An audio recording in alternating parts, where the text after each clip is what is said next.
Hello, hi, it's me. So I began to plan this video in the middle of the pandemic, like back in 2021, I think. Well, suddenly in a moment of insanity, after finishing Falcon and the Winter Soldier, I decided to dip my toes into Sebastian Stan's filmography.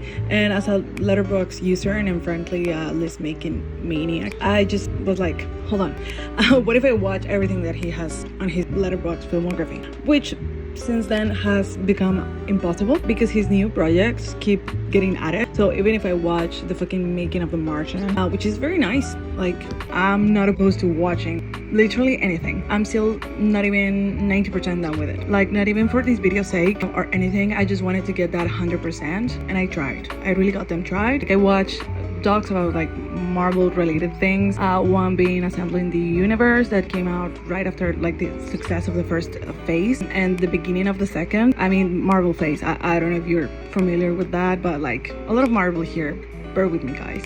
I also watched the assembled behind the scenes look at the Falcon and the Winter Soldier, the Chadwick Boseman tribute celebrating his life and career, which is genuinely like so heartwarming. Like watch it if you can. I also watched all the Disney Plus spots listed, but the one thing that broke me that I couldn't watch at all anywhere or find anywhere was this Joseph Pulitzer documentary that just can't be watched outside of the US unless you have like a library card from libraries associated with Canopy, which is like an educational streaming service apparently. Then I tried to use a VPN to rent it or buy it either on Prime or on Apple TV Plus, and it doesn't fucking let me. So like, what do you want from me? Anyways, so I also wanted to include TV shows because I mean, of course, I wanted to watch Sebastian's TV show, but my brain is mush. I have watched like some episodes here and there from his TV shows, but I really refuse to watch Pam and Tommy. I also think Gossip Girl is very boring, and he's only in it for like 3 seasons, so am I really going to be invested in something that has 6 seasons just because this guy is like maybe 5 seconds in one episode? I don't know. I don't really care about any of his TV shows like that much, other than like his gay miniseries that I haven't unfortunately finished watching. And I'm also going to be rambling about Falcon and the Winter Soldier because it's important to talk about like Brave New World, which love Thunderbolt as well. So you just have to deal with the fact that I just can't get over Sam Bucky, and I will be talking about it. So that's that. I also wanted to add a disclaimer here. These are in no particular order. Not really reviewing them. I'm just going to talk about Sebastian Stan in them, if that makes sense. Unless he's in them for like 5 seconds or I want to rant about something in them or review them just because I really like them, there are no rules. So if you want insightful commentary, this is not the video for that, so I'm sorry. However, if you do wish to see my ranking, you can find it on letterboxd. You can see my list here, and of course spoilers ahead. I feel like that's a given. A lot of people have already watched these very popular movies, especially with Marvel, so I feel like duh, you know. Now let's begin with Black Panther. So this is a masterpiece, of course. It is a landmark as well to me, and I feel like it's honestly one of the best things that Marvel has produced. Ryan Coogler made a perfectly good job adapting T'Challa's story to like the big screen and creating empathy for all of these characters, not just like the good guys. I sort of wish they hadn't killed Killmonger, but I understand that maybe it had happened. And that's Academy Award nominee Black Panther to all of you, by the way. There's not a lot of Sebastian on this one, but we have Wakanda Bucky, guys. Yes, we love him. We want him back every single day of our lives. So okay, next one is Avengers Infinity War. These are again in no order because I can't be bothered. Now if I analyze this movie now, I feel like Endgame was never going to live up to this one because it's genuinely a masterpiece, even if they hadn't completely fucked it up. Do I think they underused loads of characters? Yes, but this movie is also like insanely entertaining and heartbreaking to watch. I didn't have the luck to experience it on a theater, but it was nevertheless amazing to see like every fucking piece of the puzzle come together and create this fucking jam. Once again, not a lot of Sebastian, but we get more Wakanda Bucky, and well, I miss him. So now we have Avengers Endgame. Listen, did I like some aspects from this? Yeah, of course. But all the groundwork that they spent doing with the previous movie came crumbling down in the most unexpected ways. Like, why did Natasha have to die? Jeremy Renner literally wanted to be killed off. So like take that opportunity. Why did Clint go on a third world country manhunt? Was that really necessary? Was that really adding to the plot? Why did Steve spend basically all of his solo movies building his found family and then he just left? If you please could contact me and let me know what the fuck happened, that would be great, Russo brothers. I get like that they're all traumatized, but like, come on, you know? But I literally wanted to die when this ended. Captain Marvel was sexy though. The final battle was a serve. And also, more Wakanda Bucky. Someone let him grow his hair like that and his beard again, please. Next up, we have Civil War. This is kind of like pre-Infinity War. Like, it gives you a taste of what team-ups can be. And honestly, it's like a very solid movie. But it's called Captain America. And yeah, they've focused too much on Tony Stark. On Tony. Well, yes. On Tony Stark. Like, his trilogy hadn't just ended. Argue with the wall if you're Team Iron Man. I don't think I know a lot of people who genuinely believe that Iron Man was correct. So, like, power to y'all if you are in 2025 and still incorrect. In the wrong side of history. This is kind of the birth of the Bucky and Sam dynamic we see on today's Falcon and the Winter Soldier. So for that, I am very grateful. Next one is Captain America, the first Avenger, but not that with Marvel. This is another solid one, this time from Phase 1. It's incredibly bisexual, and oh my god, that end credit scene. Yeah. Bucky looks so full of life. It makes me want to die every time I watch it because obviously I know what happens. He dies. Spoiler. Momentarily, of course. Then we have Sebastian's magnum opus as Bucky, the Winter Soldier, of course. Yes. Just a slayful spy thriller. Nothing extraterrestrial or too out of left field. It's just a solid movie about like long lost friends that were separated by every force on Earth and still managed to come back to one another. Isn't that beautiful? And yes, this is about Steve Bucky. Sebastian delivers massive amounts of cant when he first appears on screen, like as the reveal that he's the Winter Soldier, like Bucky is the Winter Soldier. So like, if you haven't watched this, which I don't think, again, I feel like a lot of people have seen these movies, even if they're not like Marvel fans, they have. So just like watch it if you haven't. Next one, and yes, by this point I am tired of these movies. Ant-Man. I remember watching this film just because I wanted to be caught up with like the Infinity Saga, not because I actually cared. This is a movie that exists that I don't care too much about, but it's fun. And how can I hate Paul Rudd? Like, you know, Bucky's only in the post-credit scene and he's suffering, so like, get me out of here, please. Okay, guys. Now, the bitch in question, Falcon and the Winter Soldier. Did they fumble that ending? Yeah. Do I care? No. Like, it's a joy that I was able to experience this week by week, waking up at like 2 a.m. in the morning to catch those episodes before I got them spoiled on Twitter. Sam Bucky, you are my rock. You are my everything.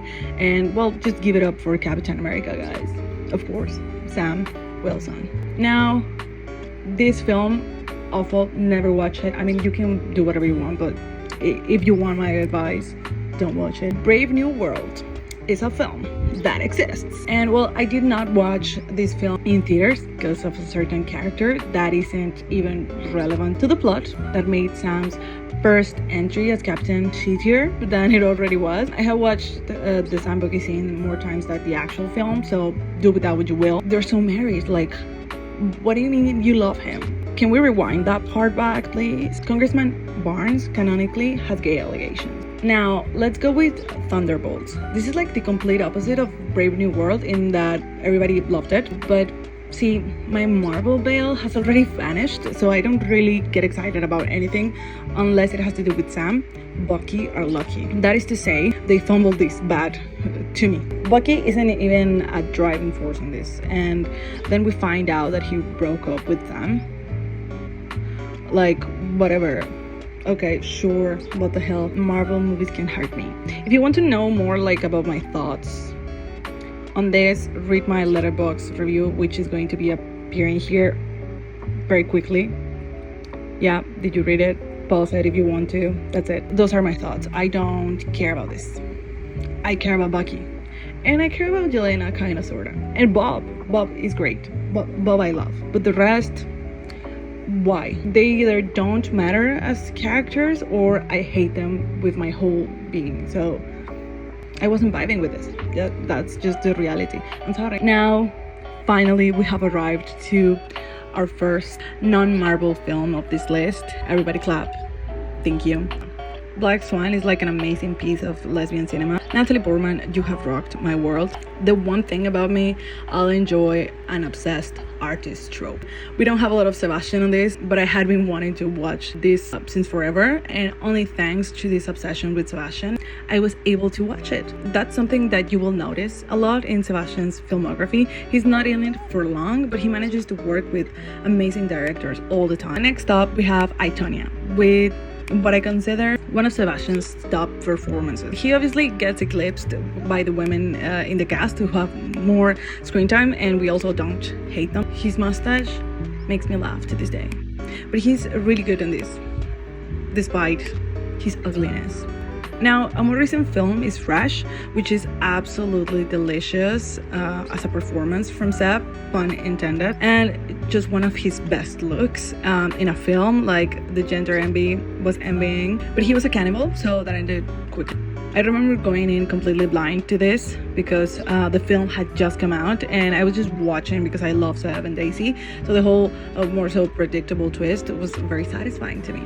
Now, I'm going to talk about one I don't like, but it really pains me that I don't like it, and it's called The Devil All the Time. It's a Netflix film and that is so jam-packed with recognizable faces, from like Robert Pattinson to Mia Wasikowska to Bill Skarsgård, Riley Keough, guy.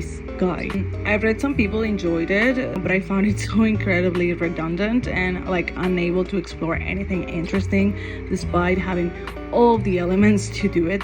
It doesn't help that the women are treated as discardable plot points with no agency. And well, Robert Pattinson did eat that accent up though. Sebastian's character repulses me, so that's that. Now, the next one is called Logan Lucky. I watched this during like my peak obsession with race car driving, and they give me crumbs of Sebastian looking hot in a NASCAR suit, so I was eating that shit up. Yes, this is worth it just because of Riley Keough's performance alone. I love her. Next up, we have Hot Tub Machine. Not a heavy upload, but he was so bratty on it that it was worth it. I don't remember much of the film other than the cool winter outfits and John Cusack, so do with that what you will. Next up, we have The Martian. This is one of the most stunning looking films ever.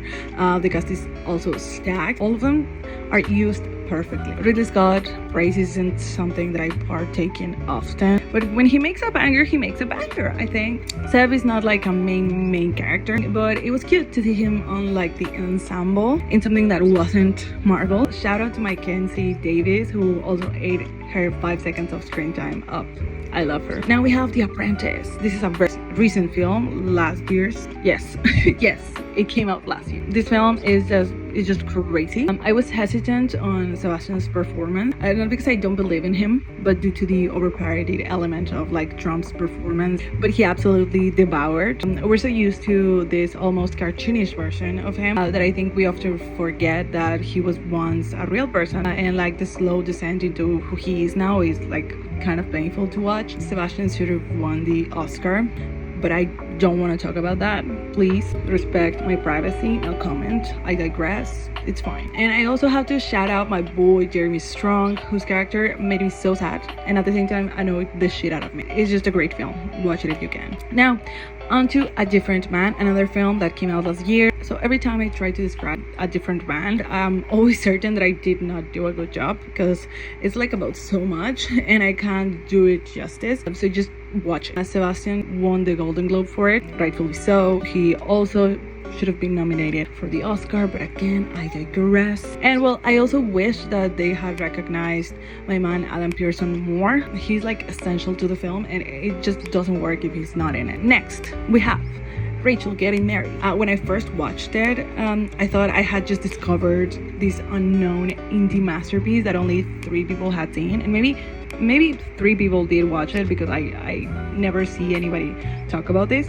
So I just believed that for like a year. Then cut to me watching Anne Hathaway's Oscar speech for her win in Les Miserables, and then they mentioned how she first garnered a nomination for Rachel Getting Married right as she was getting on stage. Like, I felt vindicated for something I made up in my head. Needless to say, Sebastian is on this for like 5 seconds as well, but discovering this gem was everything. Once again, thank you, Sebastian. Now onto Destroyer. This is such an underrated Kidman performance, Nicole Kidman that is. Their story, hers and like Sebastian's character, is so angsty, and at times I feel like a Nemo kid wrote it, but it just like worked for me. And like, alright, Doom lovers, Seb's look on this was like fire. I don't care what anybody says. Next, we have Always Lived in the Castle. When I tell you, people, this film is so underrated and underappreciated. Such a tense ambience, perfectly portrayed by every single actor here. Seb really gets to fly when he plays bad guys. Like, when they finally killed him, I was so happy. The production design, it felt eerie, yet vibrant. I just love this one, guys. Watch it. I mean, all of these films, if you are a lover of Sebastian, no, if you like Sebastian, just watch them. They're cool. Now, this next one is beloved by a lot of people for some fucking reason, but yeah, it's The Covenant's turn. When I tell you, this fucking movie is so ass. That's it. I don't even remember what happens. I think I fell asleep like 3 times trying to watch it, and I love this genre. Like, I love this genre. So yeah, there's not much to say about this. Sebastian ate his little team villain character though. But the next film is Sebastian's first film, as far as I know, and it's called 71 Fragments of a Chronology of a Chance. This one has stayed with me for a long time due to its subject, and Sebastian is in it truly. I know I have been saying this for every single one of these movies, but he's truly in it for like 5 seconds. 10 at most. Literally not joking. I can show you, I think, the clip right now. Like, yeah, that's it. So, as someone that was still learning to like slow-paced films, this was pivotal. It's literally just 71 little stories all interacting with one another, and it's such a well-made film. Next one, we have the reason people were talking about Sebastian's naked ass on the internet for like a month, and also one of his most underrated films. It's called Monday. A straight up romance film that feels like diving head into the unknown, living in the moment without ever forgetting the unavoidable, almost ominous future that awaits tomorrow. It's really good, despite of what the haters say. I really liked it, and I'm not even straight. So, next one we have Ricky and the Flash. So imagine my surprise when I realized that Sebastian had a film with the Meryl Streep. Why is nobody talking about this? Where's the news? Where's the media? He also plays her son. I love this one so much. It was made by the late Jonathan Demme, who also directed Rachel Getting Married, and it's very bittersweet and once again so underrated. Truly. Next up, we have Gun. I won't lie, I don't remember much of this film, and I only gave it 3 stars. Yes, 3, which it did not deserve. Amanda Seyfried, Sebastian Stan, and Catherine Moennig, which is insane now that I'm saying it out loud. But it's like a thriller kind of movie, and I think Catherine's character is a cop, and Sebastian is Amanda Seyfried's boyfriend, I think. And that's all you guys will get out of me. I don't remember anything from this movie either. Next, we have Bronze, a straight up comedy. So ridiculous and over the top in like a good way. Sebastian and Melissa have like one of the craziest sex scenes ever put on film, I think. I could be wrong, but this has to be like at least top 10. And I swear to God, back in the day, it used to go viral at least once a year on Twitter. Next, we have Spread, in which he plays Ashton Kutcher's bestie, who is also like a sex addict womanizer. There's like a concept of a plan here, and I found it fun at times, but it doesn't really do much after that.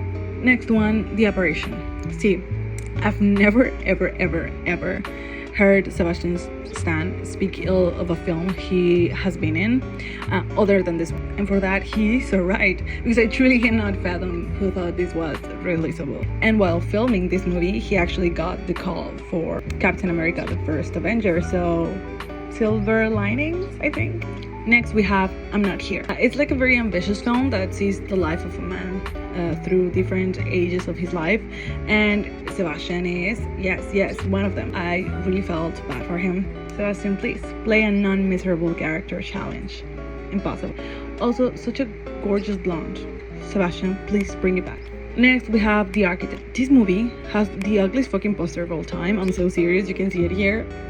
There are no other ones. This is the only one. Sebastian was doing gay for pay when the pay was really low, so a true ally of the community. Yeah, Viola Davis was acting circles around these people, truly like a goat from the beginning. Next up, we have The Last Full Measure. This was Sebastian's first leading role, I think. Fact check me if you have to. Back when I watched this, I was so proud of him. The film itself, it's whatever, and it doesn't do much for me, but mainly it's because I don't really like war films. It has to be a particular specific kind of war film, and I don't like this one. So next, we have Tony and Tina's Wedding. This is the first film that I watched once I finally decided that I was going to finish this script, and this film was like so suffocating, but in like a good way. It was like watching that one Thanksgiving episode from The Bear, but less sad and not as good. Sebastian was in it for so little that I forgot halfway through it that he was in it, but he then randomly appeared on screen, and I was like, I know you. Now it's the turn for Red Door. Firstly, I had no idea what this film was about, but I loved it so much. It gave me family, lesbian, Sebastian Stan as the only white person in the film, with almost no dialogue. Such a sweet and funny family dynamic. I also just happened to find it on YouTube, so you can watch it. There's no excuse. Next, we have Dumb Money. This has such a stacked cast and it's so good. I love financial biopics for some fucking reason, because I don't understand money and I don't have any. So it put me in a really good mood for some reason. Well, not for some reason. It makes sense, because at the end everybody gets what they deserve. I'm almost sure Sebastian had the look he had here due to filming Pam and Tommy while also filming this, because suddenly Tommy Lee was on my screen and I was like, why? I kept wondering why. Next up, we have Sharper. I was so glad that at least I left one good movie at the end of this, because the mother convention between Sebastian and Julianne Moore was like delicious. It's immensely predictable, but in a way that is satisfying rather than annoying. I don't know if you catch my drift.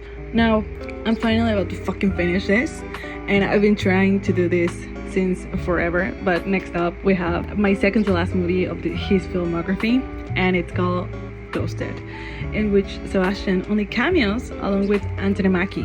Sambaki, always relevant. I choose to treat it like a Sambaki alternative universe, because I really don't care about the story in this film. It sucks. Now, the final film of this journey has arrived, and I didn't like it. I was obviously saving the ones I thought I was not going to enjoy at all for the end, and maybe that was not a good idea.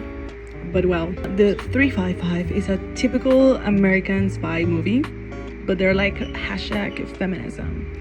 Anyways, Sebastian plays the villain, and he's not really interesting, but he gets a lot of people killed during like this one scene, and that part did make me gasp. Like, why did everything get so serious so suddenly? Okay, so I lied. It wasn't the last film. I did forget about this one film called The Education of Charlie Banks, in which Sebastian plays like J.C. Eisenberg's friend, and at first I was like, is this like homosexual, or what's the vibe that we're going for here? And it turns out that it was like a kind of sort of like Talented Mr. Ripley, which I was surprised by. Like, of course not as good, but there was an attempt. It was like the perfect combination, or well, perfect isn't the right word, but well, a combination of Cruel Intentions and talented Mr. Ripley. Not as good, not as well acted, not as well scored, but the cast is magnificent. So if you want to go in for something, go in for that, and that's about it.